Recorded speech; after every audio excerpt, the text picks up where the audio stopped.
मध्य प्रदेश में भारतीय जनता पार्टी की सरकार जन आशीर्वाद यात्रा निकालकर लोगों का जनता का आशीर्वाद लेने निकली है।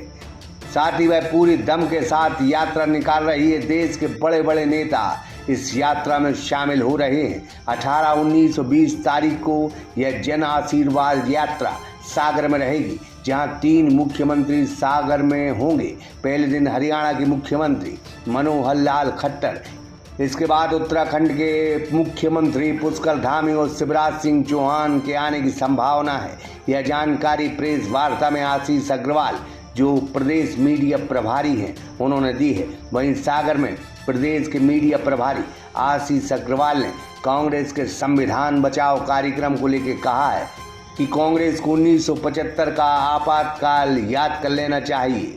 सागर एक्सप्रेस न्यूज से बात करते हुए मीडिया प्रभारी अग्रवाल ने कर दी है बड़ी बात। तो सुनिए मीडिया प्रभारी आशीष अग्रवाल को। एक सवाल बहुत वाजिब है। कांग्रेस आरोप लगाती है कि कानून व्यवस्था लड़खड़ाई है और जोर जुल्म की राजनीति हो रही, मंत्रियों के क्षेत्र में ज़्यादा ही आरोप लगते हैं। देखिए, मुझे वो शेर याद आता है कि अजब ये नहीं है कि वो झूठ बोलते हैं, गजब ये है कि वो बार बार बोलते हैं। तो जिस कांग्रेस ने 2003 से पहले बंटाधार का युग दिया था मध्य प्रदेश को, जहाँ पे सड़कें नहीं थी, जहाँ पर कानून नहीं था, जहाँ पर डकैत थे, जहाँ पर नौकरी नहीं थी, जहाँ पे शिक्षा नहीं थी, चिकित्सा नहीं थी, आज वो हमें बताती है। 15 महीने की काली कमलनाथ सरकार जिसने वादा खिलाफी की, 15 महीने की काली कमलनाथ सरकार जिसने वादा खिलाफी की, भ्रष्टाचार किया, भाई भतीजावाद किया और कुछ नहीं किया, आज वो हमें बताते हैं। और इस लोकतंत्र में बाबा साहब का लोकतंत्र है ये, इसमें सर्टिफिकेट कांग्रेस या विपक्षी दल नहीं देते, ये जनता देती है। तो दोनों हाथ खोल के 2020 के बाद जो उपचुनाव हुए, मध्य प्रदेश की जनता ने जो हमें आशीर्वाद दिया, ये बताता है कि हमने जो वादे किए थे वो पूरे किए। और 15 महीने की काली कमलनाथ सरकार जनता को स्वीकार नहीं थी और ना स्वीकार होगी। किसी ने क्या खूब कहा है कि झुकाना सीखना पड़ता है सर लोगों के कदमों में, यूं ही जमहूरियत में हाथ सरदारी नहीं आती। ये बात हम इस वजह से कह रहे हैं कि 1980 में पैदा हुई भारतीय जनता पार्टी महज 43 साल में हिंदुस्तान की नहीं बल्कि सबसे बड़े लोकतंत्र, जो विश्व के लोकतंत्र, उसमें सबसे बड़े दल के रूप में उभर कर आई। ये हम बात इस वजह से कह रहे हैं कि लगातार जनता के बीच में, चाहे वो नरेंद्र दामोदर दास मोदी हो, देश के प्रधानमंत्री हों, और अब 2023 में मध्य प्रदेश में विधानसभा के चुनाव हों, चाहे वो शिवराज सिंह चौहान, जनता के बीच में सतत संपर्क है। कार्यकर्ताओं की एक बहुत बड़ी बेस पार्टी है और यही वजह है कि हिंदुस्तान से लेकर मध्य प्रदेश में लगातार भारतीय जनता पार्टी जीत की ओर अग्रसर है। 2023 के विधानसभा चुनाव है, ऐसे में जन आशीर्वाद यात्रा, जिसमें जो काम किए हैं, जो विकास कार्य किए हैं, उसके आधार पर भारतीय जनता पार्टी हर जिले में जा रही है। सागर में 18, 19 और 20 तारीख को आएगी। इन तमाम विषय पर आज हम बात करेंगे और हमारे साथ मौजूद हैं आशीष अग्रवाल जी, जो मध्य प्रदेश भारतीय जनता पार्टी के प्रवक्ता हैं और पूरी मीडिया का मैनेजमेंट भी देखते। भाई साहब, बहुत बहुत स्वागत है सागर एक्सप्रेस न्यूज़ में। और पहला सवाल सिर्फ ये है कि मैंने जो पहला शेर पढ़ा है कि महज 43 साल में पैर नहीं जमाए बल्कि हिंदुस्तान को, हिंदुस्तान की जनता का दिल जीत लिया। ये तमाम चीज़ें हम इस वजह से कह रहे हैं कि जो सीटें आ रही हैं, जो सरकार बन रही है, वो प्रमाण पत्र इस बात को देती है। देखिए, सबसे पहले तो धन्यवाद, और आपसे संवाद का मौका भी मिला और आप सागर के सभी मीडिया के साथियों से आज मिलने का सौभाग्य प्राप्त हुआ। सागर एक विशेष जगह है और ऐसे में जब जन आशीर्वाद यात्रा यहाँ आ रही है तो दोनों हाथ खोल के जब जनता आशीर्वाद देगी तो वो ना सिर्फ हमारे पथ को प्रशस्त करेगी, अपितु अच्छा कार्य करने का जो प्रोत्साहन है वो भी जनता से मिलता है। आपने कहा कि महज 43 साल, पर यह याद रहे कि इस महज 43 साल में 5 पीढ़ियों का इसमें त्याग, तपस्या और बलिदान है। एक बात और, भारतीय जनता पार्टी राजनीति चुनाव जीतने के लिए नहीं, सरकार बनाने के लिए नहीं, अपने विचार के लिए करती है।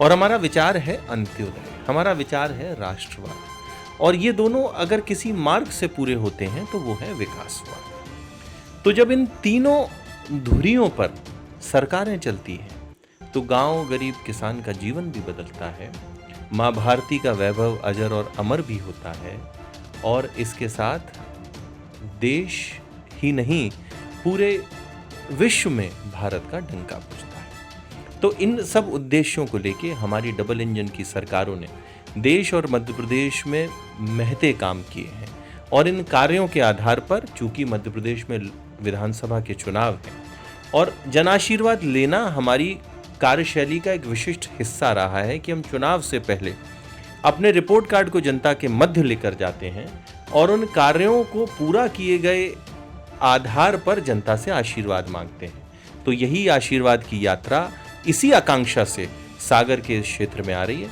कार्यकर्ता उत्साहित है, हर्षित है, और जनता इंतजार कर रही है उन नेताओं का जिन्होंने उसके जीवन को आसान किया है और गांव गरीब किसान के जीवन को बदला है। अच्छा, इतनी ताकत क्यों 2023 में जन आशीर्वाद यात्रा के तौर पर मध्य प्रदेश में 3 मुख्यमंत्री जी आ रहे हैं, खुद मध्य प्रदेश के मुख्यमंत्री रहेंगे, साथ ही अन्य 2 मुख्यमंत्री भी आ रहे हैं। नहीं, देखिए, इसे ताकत नहीं कहिए, ये सबसे पहले तो हमारा समृद्धशाली और वैभवशाली परिवार कहिए। दूसरी बात, हमारे नेता कामदार हैं, नामदार नहीं। तो जब भी कोई एक महायज्ञ होता है किसी राज्य को जिताने में, उसमें सभी राज्यों के जो प्रमुख नेता कार्यकर्ता होते हैं वो अपनी आहुति डालने नजर आते हैं। भारतीय जनता पार्टी, मैंने जैसा दोहराया कि हम सिर्फ चुनाव के समय नहीं, निरंतर 5 वर्ष सतत संपर्क और संवाद में लगे रहते। हमारे नेता पहले भी निकलते थे। जब हमारी सरकार 15 महीने नहीं थी तब भी किसान के खेत में ओले पाले की स्थिति में शिवराज सिंह चौहान और हमारे नेता ही खड़े नजर आते थे, कांग्रेस नजर नहीं आती थी। तो ये जो कार्यशैली है, चुनाव हो या नहीं, वह निरंतर चलती है और चलती रही। जब बड़ी पार्टी है और टिकट वितरण के बाद जो बगावत उपजती है उसको कैसे आप डैमेज कंट्रोल करेंगे? कई बुंदेलखंड की सीट है जहाँ कुछ नेता नाराज हैं। देखिए, मुझे लगता है कि वो शेर याद आता है कि वो कत्ल भी करते हैं तो चर्चा नहीं होती, और हम आह भी भरते हैं तो हो जाते हैं बदनाम। तो जिसे आप बगावत कह रहे हैं, जिसे आप अदावत कह रहे हैं, वो तो कांग्रेस की तरफ जाके देखें या दूसरे दलों की जगह जाके देखें। भारतीय जनता पार्टी कार्यकर्ता आधारित, विचार के प्रति समर्पित कार्यकर्ताओं का दल है, और ऐसे में जब कोई निर्णय भारतीय जनता पार्टी का सामूहिक नेतृत्व लेता है तो उसे दोनों हाथ जोड़ के सहर्ष स्वीकार हर कार्यकर्ता करता है, और कोई किसी तरह की बगावत किसी भी लिस्ट के बाद अभी तक सामने नहीं आई है। कुछ भाई जब टिकट भी बदले जाएंगे जहाँ सुर तेज हैं, ऐसा? देखिए, यही अंतर है। वो निर्णय लेते हैं और फिर बदलते हैं। हम निर्णय लेते हैं सोच समझ के, सामूहिकता के आधार पर, और कभी नहीं बदलते। मतलब एक सवाल बहुत वाजिब है कि कांग्रेस आरोप लगाती है कि कानून व्यवस्था लड़खड़ाई है और जोर जुल्म की राजनीति हो रही, मंत्रियों के क्षेत्र में ज़्यादा ही आरोप लगते। देखिए, मुझे वो शेर याद आता है कि अजब ये नहीं है कि वो झूठ बोलते हैं, गजब ये है कि वो बार बार बोलते हैं।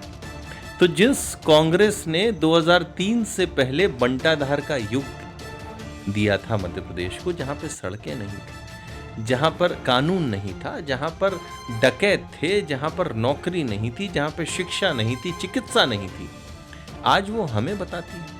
15 महीने की काली कमलनाथ सरकार, जिसने वादा खिलाफी की, भ्रष्टाचार किया, भाई भतीजावाद किया और कुछ नहीं किया, आज वो हमें बताते हैं। और इस लोकतंत्र में बाबा साहब का लोकतंत्र है ये, इसमें सर्टिफिकेट कांग्रेस या विपक्षी दल नहीं देते, ये जनता देती है। तो दोनों हाथ खोल के 2020 के बाद जो उपचुनाव हुए, मध्य प्रदेश की जनता ने जो हमें आशीर्वाद दिया, ये बताता है कि हमने जो वादे किए थे वो पूरे किए, और 15 महीने की काली कमलनाथ सरकार जनता को स्वीकार नहीं थी और ना स्वीकार होगी। मतलब बहुत काम किए हैं, विकास कार्य हुए, सड़कें बनी, ओवरब्रिज बने, सिंचाई का रकबा भी बना, लेकिन वो तमाम बातें मंचों पर क्यों नहीं? लाडली बहना पहले नंबर क्यों नहीं? देखिए, लाडली बहना को आप सिर्फ योजना नहीं कहें। लाडली बहना एक संवेदनशील मुख्यमंत्री जो अपने आप को परिवार चलाने वाला भाई मानता है, उसके हृदय से निकला हुआ एक प्रयास है। और भारतीय जनता पार्टी जिस सोच के साथ आती है, उस सनातन सभ्यता में महिला सिर्फ एक व्यक्ति नहीं, वो परिवार का आधार है। और जब उसके पास पैसा पहुंचता है तो वो अपने पल्लू में से निकाल के 50 रुपये टॉफ़ी के लिए भी देती है, 150 रुपये पढ़ाई के लिए भी देती है, 200 रुपये दवाई के लिए भी देती है, अपनी सास के लिए एक साड़ी भी खरीदती है, और ये जितना पैसा जब खर्च होता है तो बाजार में जाता है, इससे गांव की दुकान भी चलती है, ठेले वाले का व्यापार भी चलता है। तो ये तो एक मुझे लगता है कि आने वाले समयों में इसमें केस स्टडीज लिखी जाएंगी कि किस तरीके से मात्र एक प्रयास से आपने समाज के चहुमुखी बदलाव का रास्ता नियत कर दिया। और जब ऐसी योजनाएं निकलती हैं संवेदनशील हृदय से तो चर्चा का विषय बनती हैं। दूसरी बात, क्या मंचों से बात करने से कोई चीज चल जाती है? क्या ऐसा होता तो कांग्रेस के नेता राहुल गांधी कभी के चल चुके होते? मंच से वही चलता है, जनता के बीच वही बसता है जो सही में रचता है। तो लाडली बहना का प्रभाव है, इसलिए जब सड़क पर माननीय मुख्यमंत्री जी निकलते हैं तो लाडली बहना इकट्ठी होकर अपने भाई को आशीर्वाद देती हैं। जन आशीर्वाद यात्रा मैंने स्वयं अनुभव किया, कितनी बड़ी संख्या में लाडली बहनाएं आ रही हैं और अपने नेताओं को आशीर्वाद दे रही हैं। क्यों? क्योंकि उनके सशक्तिकरण का रास्ता हमने सुदृढ़ किया है। तो जब इस तरह की योजनाएं आती हैं तो चर्चा होती है और होनी भी चाहिए। जब महंगाई बेरोजगारी बड़ी समस्या है, ये देश की भी समस्या है। देखिए महंगाई बेरोजगारी यूनाइटेड स्टेट्स में भी समस्या है, पर जब भी हम किसी विषय पर चर्चा करते हैं तो रिलेटिव टर्म्स में करते हैं कि हम पहले क्या थे, आज क्या हैं, और दूसरे क्या हैं, हम क्या हैं। तो पहले क्या थे ये तो मालूम है, यूपीए के समय में महंगाई डबल डिजिट होती थी। भारतीय जनता पार्टी की मोदी सरकार ने कोरोना के इस भीषण काल में भी महंगाई दर को अपने जितने भी विकसित देश हैं उनमें कंट्रोल करके रखा है। आप महंगाई की बात करते हैं, आप अर्थव्यवस्था की बात करें, इंटरनेशनल मॉनेटरी फंड कहता है कि अगर इस विश्व में कोई चमकती हुई अर्थव्यवस्था है तो वो आज भारत है। भारत आज विश्व की 5वीं अर्थव्यवस्था है और प्रधानमंत्री मोदी जी के अगले कार्यकाल में भारत तीसरी अर्थव्यवस्था बनने जा रहा है। ये पर्याप्त प्रमाण है कि हमने जो कार्य किया है वो आर्थिक दृष्टि से भी वैश्विक स्तर पर पहचाना जा रहा है। भाई साहब, चाहे वो देश हो मोदी को लेके हो, चाहे शिवराज जी को लेके हो, संविधान बचाओ का नारा लगा रही है कांग्रेस। कैसा सोचते हैं आप? देखिए, जिन लोगों ने 1975 में देश के संविधान को एक कमरे में बंद करके शाही और अपने परिवार शाही के लिए सब कुछ खत्म कर दिया था, आज वो काला दिन क्या लोग भूल गए? ये लोग हमें बताते हैं हमारी पीढ़ियों ने लोकतंत्र सेनानी के रूप में उसी लोकतंत्र को बचाने के लिए 2-2 साल तक बंद रहे थे। तो ये इंदिरा गांधी के वंशज जिस तरीके से समाज को भ्रमित करके वोट कबाड़ना चाहते हैं, मैं उनको याद दिला दूं, ये पब्लिक है, सब जानती है, भारतीय जनता पार्टी ने ना सिर्फ संविधान को मजबूत किया है अपितु इस देश के जो मूल विचारक हैं, हमारे महान स्वतंत्रता संग्राम सेनानी हैं, उनके विचारों को आगे बढ़ाया। महात्मा गांधी की जो असल सीख थी वो किसने लाई? स्वतंत्र, जो हम स्वच्छता की बात करते हैं, सबसे पहले मोदी जी आए, उन्होंने झाड़ू उठाई। समरसता की बात करते हैं तो वो नदी के तट पे बैठ के जब स्वच्छता कर्मियों के पांव पखारते हैं तो वो क्या गांधी जी के विचारों को आगे नहीं बढ़ाते हैं? जब हम बात करते हैं बाबा साहब अंबेडकर की, तो जब हम दलितों को उनका हक देते हैं, हमारी जितनी भी योजनाएं हैं वो किसके लिए काम कर रही हैं? उसी समाज के लिए जिस शोषित वंचित के लिए बाबा साहब लड़े, दीनदयाल जी लड़े, गांधी जी लड़े। तो हमने ना सिर्फ संविधान को मजबूत किया अपितु इस देश के विचारकों के विचारों को आगे बढ़ाया है। कांग्रेस ने तो सिर्फ उनको तिलांजलि दी है। मतलब 2023 के चुनाव को देखें, आखिरी सवाल है, कितनी मजबूती से भारतीय जनता पार्टी आ रही है 2023 ओपिनियन पोल की अगर हम बात करें उससे हटके ना? देखिए, सारे ओपिनियन पोल एक तरफ और जनता का आशीर्वाद जो सड़क पर दिखता है, जो मंचों पर दिखता है, जो सभाओं में दिखता है, वो एक तरफ। और ये जो जन आशीर्वाद यात्रा का जो पोल है ना, वो ये दिखाता है कि प्रचंड बहुमत से भारतीय जनता पार्टी की सरकार बन रही है। और बने भी क्यों ना, जब लोगों के जीवन को बदला जाता है, जब लाडली बहनाएं 1,31,00,000 होती हैं, जब सिंचित रकबा 47 लाख हेक्टेयर हो जाता है, जब आयुष्मान, प्रधानमंत्री आवास योजना, इस तरह की महती योजनाएं आती हैं, तो वोट भी मिलता है और आशीर्वाद भी। बहुत बहुत धन्यवाद भाई। बहुत। तो ये मध्य प्रदेश में अगर हम बात करें और देश की अगर बात करें तो नरेंद्र दामोदर दास मोदी को लोग तानाशाह कहते हैं, विपक्षी दल कहते हैं, वो देश को बर्बाद करने जा रहे हैं। तो बात भी सही है कि 1975 में ये बात बिल्कुल तय थी कि फखरुद्दीन अली को इंदिरा गांधी ने एक चिट्ठी लिखकर कहा कि देश में आपातकाल लगा दे, देश में इमरजेंसी लगा दे। उस वक्त सोशल मीडिया का जलजला नहीं था। अगर सोशल मीडिया होती तो वो तानाशाही रवैया जो कांग्रेस अख्तियार करती थी वो आज देश की कण कण में होता, जनता के मन में होता। आज जो मोदी कर रहे हैं और बात भारतीय जनता पार्टी ने कहा है कि हम संविधान बचाने की बात कर रहे हैं, वो संविधान नष्ट करने की बात कर रहे हैं। ब्रह्मरथ सुबह, सागर एक्सप्रेस न्यूज सागर। सागर का शानदार hotel royal palace, swimming pool, Kohinoor restaurant, diamond bar के साथ AC luxury room, banquet hall एवं कॉर्पोरेट जगत के लिए मीटिंग हॉल। तो अपने यादगार पलों को बनाएं और भी खूबसूरत। होटल रॉयल पैलेस के साथ पता राजघाट रोड, सागर, मध्य प्रदेश।